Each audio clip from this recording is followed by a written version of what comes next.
우리에게 주실 말씀은 누가복음 2장입니다. 신약 89쪽.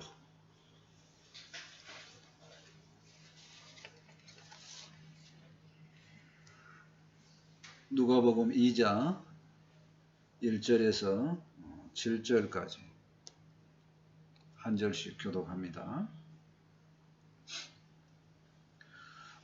그때 가이사 아구스도가 영을 내려 천하로 다 호적하라 하였으니 이 호적은 구레노가 지리한 총독이 되었을 때 성한 것이라. 모든 사람이 호적하러 각각 고향으로 돌아가매 요셉도 다윗의 족속이므로 갈릴리 나사렛 동네에서 그들을 향하여 베들레헴이라 하는 다윗의 동네로 그 약혼한 마리아와 함께 호적하러 올라가니 마리아가 이미 잉태하였더라. 거기 있을 그때 해산할 날을 쳐서 같이 읽습니다.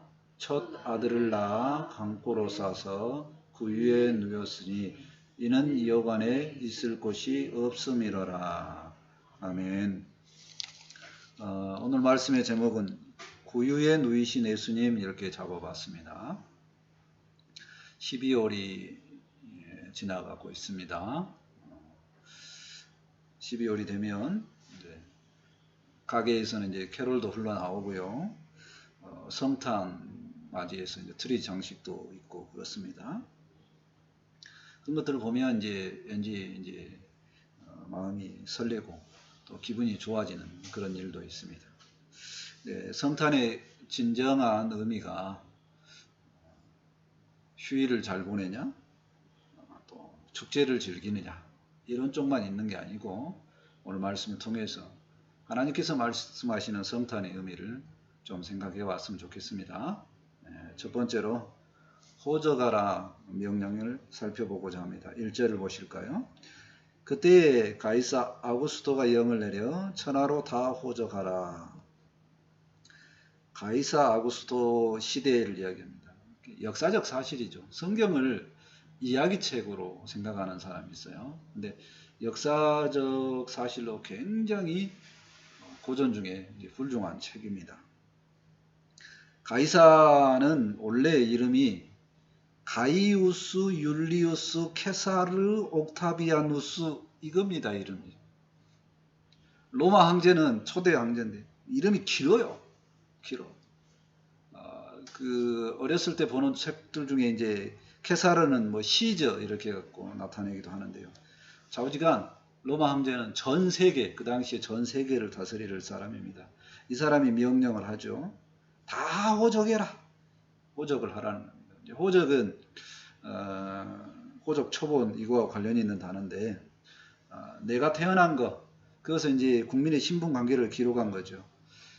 공적인 정부에서 이제 하는 겁니다. 근데 우리나라는 2008년도에 강력하게 반대하는 세력들이 있어서 가족관계 증명서로 이제 대치가 됐습니다. 어쨌든 모든 사람에게 이렇게 호적하라 명령을 했어요. 그래서 이제 많은 사람들이 호적은 어디서 해야 되냐면 자기가 태어난 곳에서 호적을 해야 됩니다. 굉장히 불편하죠. 고향으로 갑니다. 어디에 있든지 고향을 가야 돼. 누구든지 고향으로 가야 됩니다. 모든 사람이 가야 된다는 거죠. 예외가 없어. 황제의 권위가 굉장히 높았죠. 저항할 수 없는 그런 권위에 대해서 가기 싫은 사람도 있었을 텐데 굉장히 불편하게 느끼는 사람도 있을 겁니다. 이제 이 호적의 의미가 뭐냐 살펴보면 가족적으로 개인적으로 따지면 출생의 의미가 있죠. 나는 이 집안의 출생이다. 어떻게 보면 운명이 결정되어서 태어난 것을 이야기를 합니다. 또 이제 정치적인 의미로는 뭐냐면 사람을 기록을 해놓고 세금을 걷는 목적으로 사용을 하죠. 또 사회적으로는 이제 책임과 의무를 함께 해야 되는 그런 공동적인 책임도 있습니다. 호적하라는 명령을 드렸을 때 특별히 이스라엘 땅에 사는 사람들은 불편했을 겁니다. 왜 그러냐면 자기는 안 하고 싶은데 어쩔 수 없이 명령을 하니까 병이 들었든지 연약한 자들인지 모두가 자기 상관없이 가야 된다는 겁니다. 최고 통치자의 명령이 전달되었을 때 하기 싫은데 어쩔 수 없이 이렇게 하게 된다는 겁니다. 우리도 살다 보면 이렇게 정말 하기 싫어 죽겠는데 어쩔 수 없이 하게 되는 일이 너무 많죠. 특히 남자는 다 군대 가라. 정말 싫어요. 얼마나 그것을 싫어한가 보면 보통 남자들은 그 이후로 제대한 이후에도 한 30년, 40년이 지나가도 그 얘기를 또 해. 얼마나 힘들었으면 그거 하기 싫어하는 거예요. 여자들은 시집 가라. 시부모 모시는 거. 결혼하라고 틀린 말입니다. 느낌이 달라요. 학생들은 학교 가라. 싫어하죠. 회사 다니는 사람은 야근해라. 이런 거 정말 싫어하는 명령들 너무 많습니다. 그런데 그런 명령을 호적하라는 명령을 들었을 그때 그 호적하는 명령에 불편하지 않는 사람이 있을까요? 있습니다. 누굴까요? 명령을 내리는 사람은 불편하지 않습니다. 그러니까 세상은 마치 그렇게 돌아가는 것처럼 보입니다. 세상은 딱 두 부류의 사람이 있죠. 명령하는 자와 명령을 받는 자. 사람들은 세상을 살아갈 때 어떤 시대이든지 반드시 편안하지 않고 불편한. 이거는 뭐냐면 앞으로도 어떤 노력을 해도 반드시 불편한 일은 있을 거라는 얘기입니다. 이 문제 어떻게 하면 좋겠습니까? 세상 기준으로는 명령한 자와 명령을 받는 자 있다고 그랬습니다. 그러면 명령 받는 자의 입장에서는 어떻게 해야 될까요? 자기가 명령하는 자로 올라가기 위해서 엄청 노력을 하죠. 그래도 안 돼. 그럼 어떻게 할 거냐? 그죠? 그러면 뭐라 하냐? 피할 수 없으니 즐겨라. 부가적인 거를 해라. 조금 해결해 보는 그런 방책이죠. 자, 그런데 하나님께서는 다른 안목을 제시합니다. 하나님은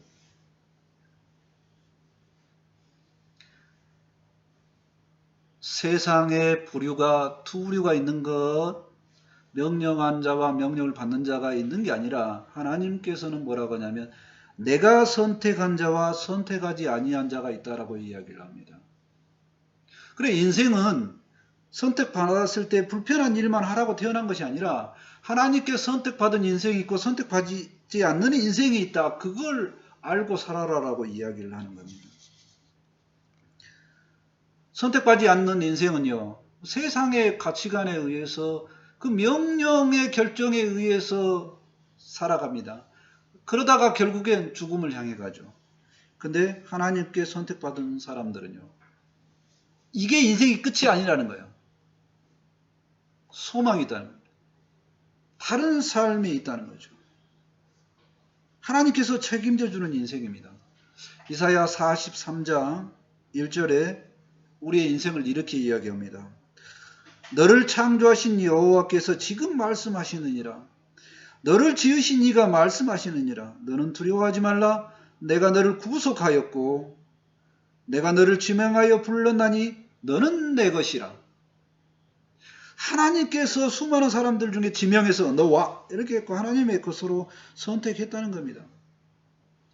하나님의 거룩한 백성이 됐다는 거죠. 하나님의 자녀가 되었다는 겁니다.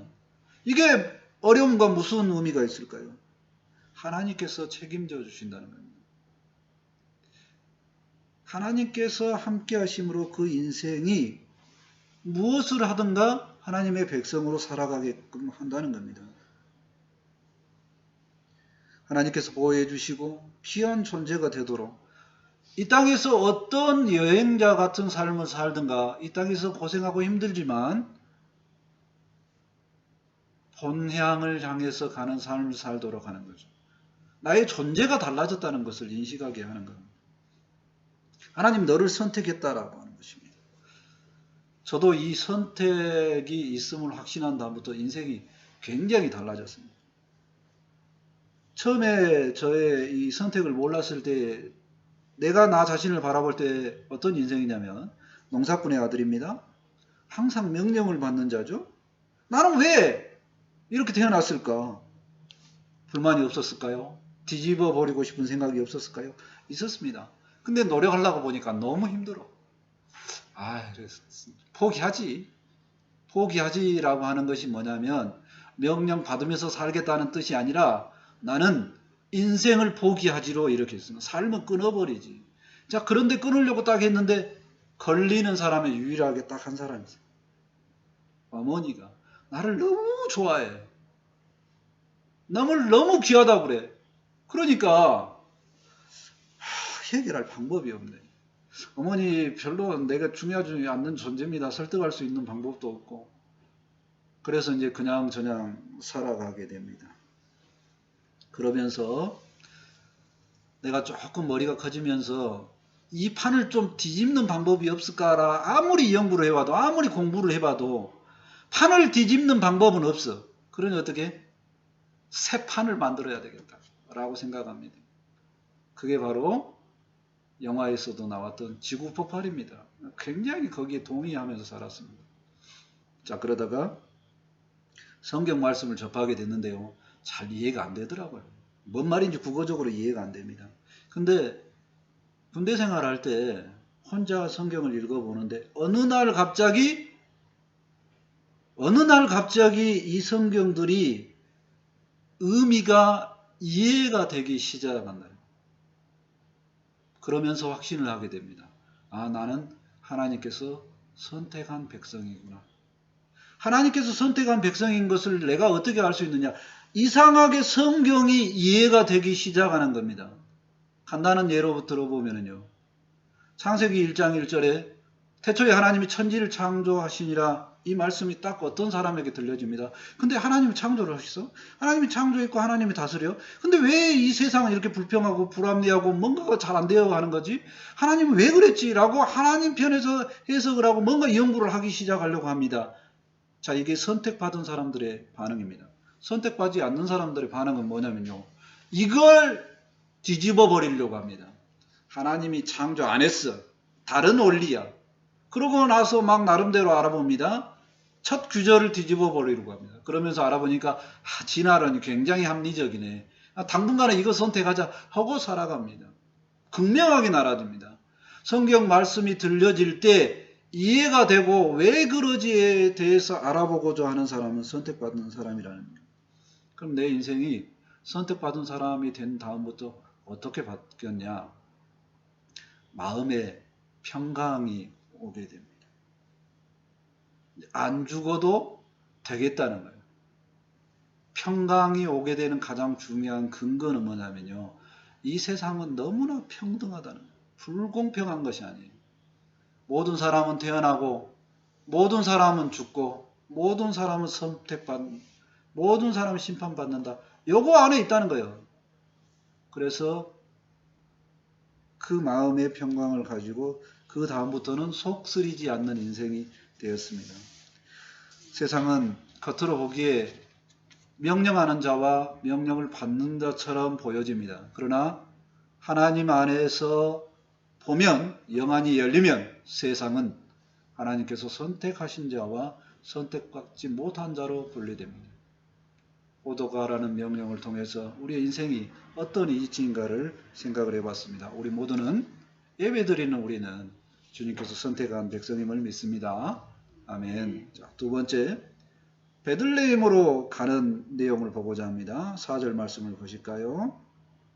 요셉도 다윗의 집 족속인 고로 갈릴리 나사렛 동네에서 유대를 향하여 베들레헴이라 하는 동네로 5절 계속 봅니다. 그 약혼한 마리아와 함께 호적하러 올라가니. 요셉이 출신은 좀 괜찮은 것 같아요. 다윗 가문이랍니다. 다윗은 이스라엘 왕 중에 최고의 왕이죠. 좋은 가문에 태어난 것 같아요. 자, 근데 현실은 뭐냐면 갈릴리 나사렛 동네에서 살고 있습니다. 이 동네는 어떤 동네냐면요. 지도를 한번 봐볼까요? 주보 앞에 있는 지도. 맨 위에 써졌죠. 갈릴리.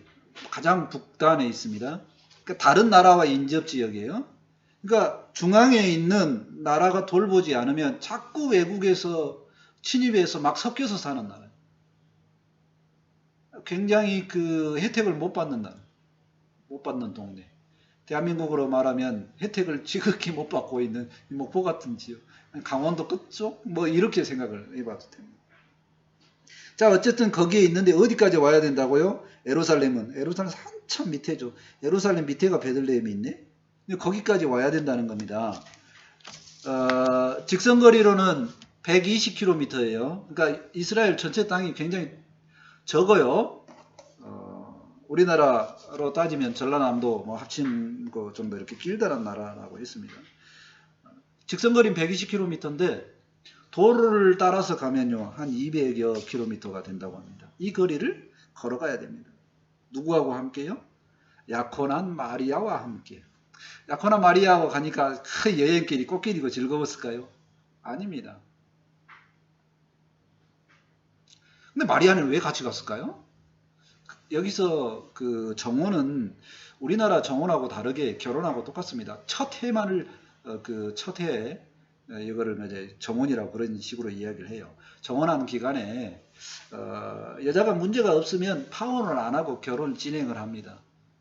그거 때문에 이제 유예 기간을 주는 거예요. 어쨌든 마리아와 함께 갑니다. 꽃길이 아니죠. 왜? 마리아의 형편이 이미 잉태되었다는 거예요. 임신해서 만삭이 돼서 200km를 이동한다? 힘들죠. 차 타고 가는 것도 힘든데 이 당시에는 어떻게 가요? 무조건 걸어가야 됩니다. 부자면 나귀를 타고 갈 수 있는데 나귀를 타도 하여튼 힘듭니다. 어떻게 갔을까요? 모릅니다. 근데 보편적으로 그렇게 이야기를 해요. 형편을 봐서 아마 걸어갔을 거다 하는 거죠. 이런 형편에 있는 사람들 대신 호적해주면 안 되나? 안 된다는 겁니다. 무조건 가야 된다는 거예요. 그러니까 요셉과 마리아가 베들레헴으로 가는 의미를 좀 생각을 해보면요. 자, 겉으로 드러나는 건 뭔가요?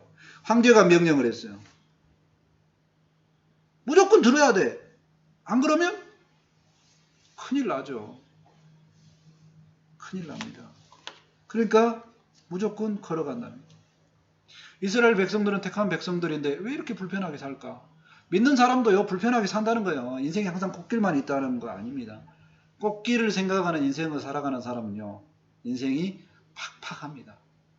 두 가지 다 있다고 생각하면 좀 더 마음에 여유가 있다는 거예요. 어쨌든 그 명령 때문에 가게 되는데 더 중요한 의미는 뭐냐면요. 하나님 편에서는 이게 다르다는 겁니다. 뭐냐? 언약의 성취입니다. 언약은 뭐냐면 약속을 이룬 것을 말합니다. 약속한 성경에서 그 약속한 언약이 이루어졌다는 어떤 언약인가요? 수천 년 동안 약속한 그 약속입니다. 자, 이 부부에게서 태어난 사람이 누구냐면 바로 예수님입니다.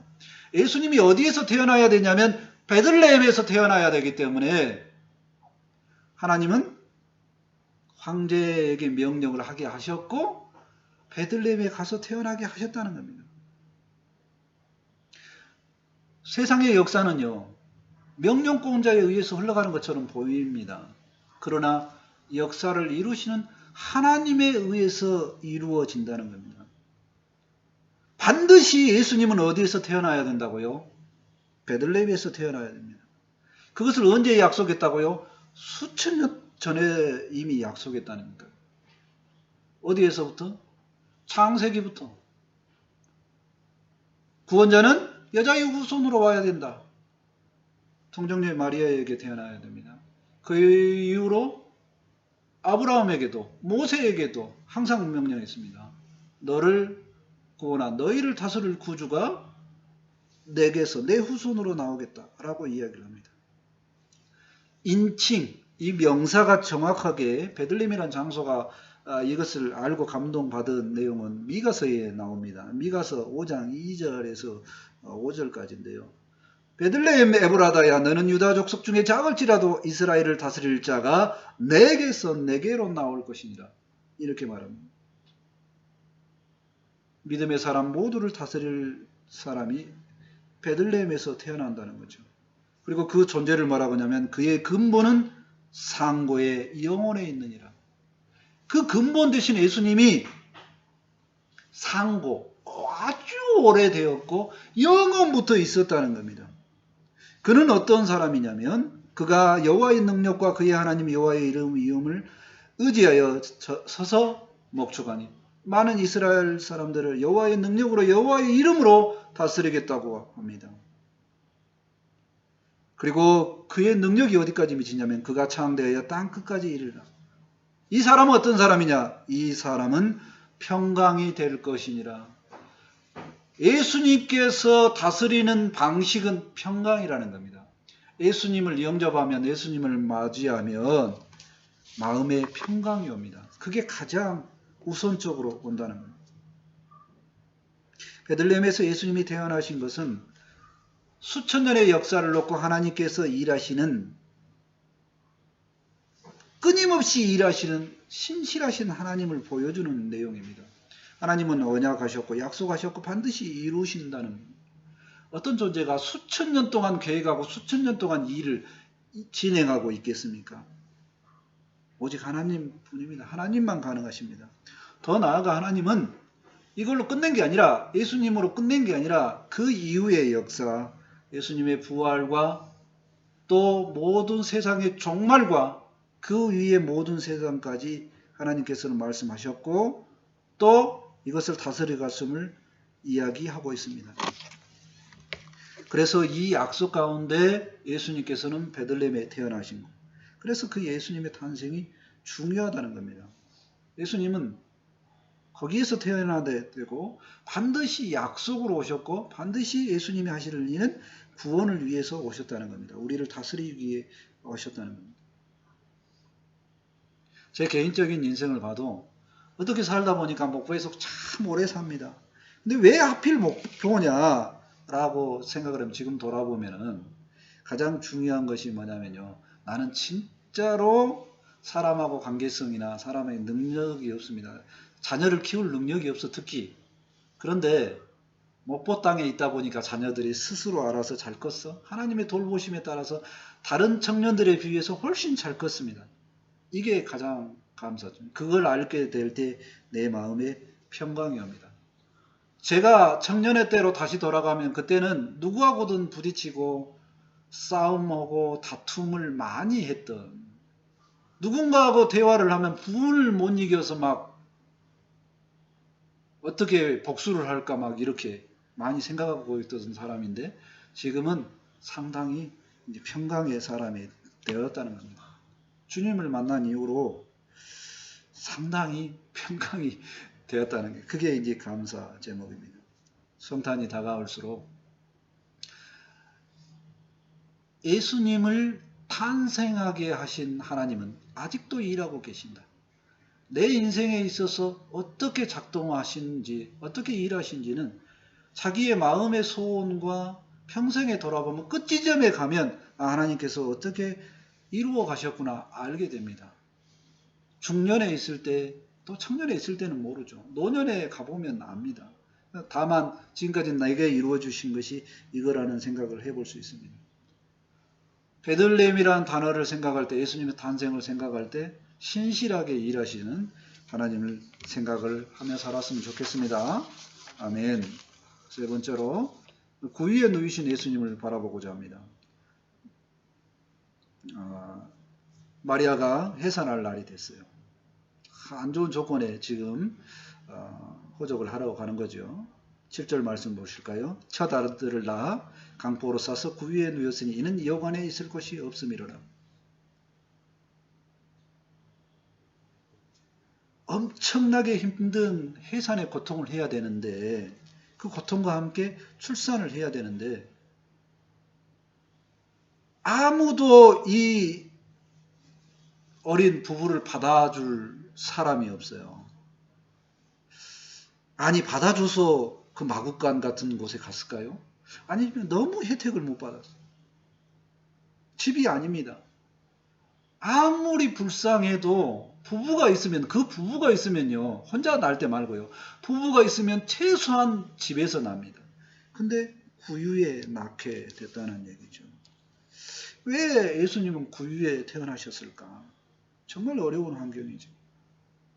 그 의미를 살펴보면 당시의 부모는 정말 능력이 없었다. 마리아와 요셉은 능력이 없었다. 또 당시의 사람들은 참 돌봄을 남에게 줄 만한 형편이 못 되었다. 이게 겉으로 드러나는 겁니다. 그러나요, 하나님 편에서 보면 정말 중요한 의미가 있습니다. 그건 뭐냐면요, 예수님은 낮아지셔야 된다는 겁니다. 너무나 낮은 곳, 그 낮은 곳으로 낮아지셔야 한다는 것이 의미가 있다는 겁니다. 이 예수님의 낮아지심이 우리의 모든 인생들에게 위로가 되기 때문입니다. 나는 최소한 예수님보다는 잘 태어났어 라는 위로를 받을 수 있죠. 근데 그게 그 예수님의 낮아지심에 다 표현된 거 아닙니다. 예수님의 낮아지심은 거룩한 하나님 본체가, 그 하나님이 신이 인간이 된 겁니다. 우리로 따지면 우리가 장난감이 되는 거예요. 우리가 벌레와 같은 그런 존재가 되는 겁니다. 왜 그러면 이런 낮아지심이 필요하냐는 얘기예요. 그리고 예수님의 겉모습은 어떤 줄 압니까? 진짜 볼품이 없다고 합니다. 이사야를 통해서 예수님의 태어나심을 보면은요, 이사야 53장 3장 2절부터 6절까지 쭉 기록되어 있습니다. 그는 어떻게 생겼냐면요, 고운 모양도 없고 풍채도 없은즉 우리가 보기에 흠모할 만한 아름다운 것이 없도다. 정말로 예수님은 못생겼다, 그 말입니다, 한마디로. 그리고 그 인생은 어떠냐면요, 그는 멸시를 받아 사람에게 버림받았고 강고를 많이 겪었으며 질고를 하는 자라, 아무도 그를 귀히 여기지 아니하였다라고 이야기합니다. 왜 예수님이 이런 인생을 살았냐, 왜 이렇게 낮아지셨냐는 얘기입니다. 그 이유가 뭐냐면요, 그는 실로 우리의 질고를 지고 우리의 슬픔을 당했다라고 합니다. 우리 때문에 그렇다는 겁니다. 5절에 그가 찔림은 우리의 허물을 인하며 그가 상함은 우리의 죄악 때문이라. 그가 징계를 받음으로 우리가 평화를 누리고 그가 채찍에 맞음으로 우리는 나음을 받았도다. 여호와께서는 우리 모두의 죄악을 그에게 담당시키셨도다. 우리의 슬픔, 고통, 어려운 모든 것을 누구에게 담당시켰다고요? 예수님께 담당시키셨다는 겁니다. 그것을 위해서 예수님께서 오셨다는 겁니다. 왜 그러면 예수님은 그렇게 오셨을까요? 다른 걸로 설명이 안 됩니다. 성경은 바로 사랑이라고 이야기를 합니다. 사랑 때문에, 사랑 외에 다른 무엇으로 설명할 길이 없습니다. 그래서 예수님은 낮아지신 겁니다. 그래서 나의 슬픔과 나의 고통을 해결해 주신 겁니다. 내가 명령받는 자의 인생으로, 아주 어려운 인생으로 출생했다. 그 인생이 얼마나 슬프고 힘들고 어렵겠습니까? 그런데 그 인생이 다가 아니다. 그 인생의 종말에 가면 반드시 회복된다라고 이야기를 하신다는 겁니다. 하나님의 돌보심을 이야기한다는 겁니다. 노력하면 명령자가 될 수도 있다. 그러나 명령자가 되든 명령자가 되지 않든 내가 너를 선택했고 내가 너를 돌보며 천국엔 영생까지 너를 인도한다. 그것을 위해서 내가 그 모든 어려움은 내가 담당하겠다라고 우리 주님께서 오셨다는 것입니다. 구유에 누이신 예수님을 생각할 때 왜 그렇게 왔나? 우리 때문에 왔다는 것을 생각하고 성탄이 다가오면 감사하고 기쁨으로 나가는 우리의 인생이 되었으면 좋겠습니다. 기도합니다. 하나님 감사합니다. 주님을 몰랐을 때 나의 인생은 슬프고 괴로웠습니다. 그러나 주님께서 오심은 구유까지 낮아지신 이유는 나의 이 모든 슬픔과 고통을 담당하기 위해서 오셨음을 믿습니다. 그 예수님 때문에 우리는 다시금 힘을 얻고 기쁨을 얻고 평강으로 인도됨을 깨닫습니다. 우리의 인생이 명령 막는 자로 피곤한 인생이요 힘든 인생이 아니요 주님께서 택하신 귀한 인생이며 능력의 인생이며 기쁨의 인생임을 깨닫게 하시니 감사합니다. 이 인생을 위해서 구유에 오신 그 예수님을 생각할 때 감사하며 찬양을 돌려드립니다. 우리의 인생이 이러한 귀한 존재임을 알고 기쁨으로 능력으로 살아갈 수 있도록 함께하여 주옵소서. 말씀이 선포되어 싸우니 이 말씀이 능력이 되고 확신이 될 수 있도록 함께하여 주옵소서. 감사하며 예수님의 이름으로 기도합니다.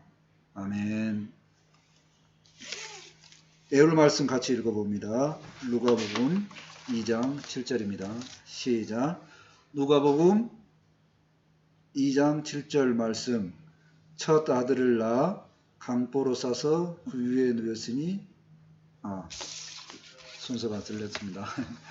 찬송 114장 하시고 준비하신 내용을 하나님께 드립니다.